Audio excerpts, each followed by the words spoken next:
شیعہ سے افضل نہیں چلا. کیا مطلب؟ کیا ہمارے بارے میں بات کی معصوم ہے؟ ہم علی کے شیعہ کہے جاتے ہیں، حقیقت میں علی کا شیعہ کون ہے؟ میں ایک چھوٹی سی بات سنا دیتا ہوں یہاں پر.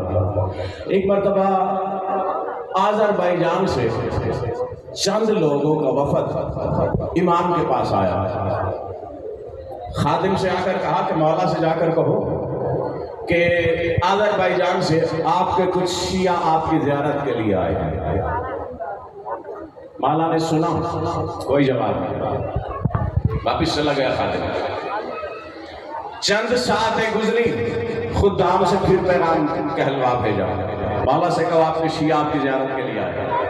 کوئی جواب نہیں دیا مولا نے. جب شام ڈھلنے لگی انہوں نے خادم سے کہا کہ مولا سے کہنا آپ کے شیعہ آپ کی زیارت کے لیے آئے تھے، منتظر رہے لیکن اب اجازت چاہتے ہیں، واپس جا رہے ہیں. مولا نے کہا انہیں اندر بلاؤ. جب اندر بلایا جیسے ہی سامنے آئے کہا تم اپنے آپ کو ابراہیم سمجھتے ہو؟ اللہ اکبر. اپنے آپ کو موسیٰ سمجھتے ہو؟ ہمارا شیعہ تو ابراہیم ہے، ہمارا شیعہ موسیٰ ہے، ہمارا شیعہ سلمان ہے.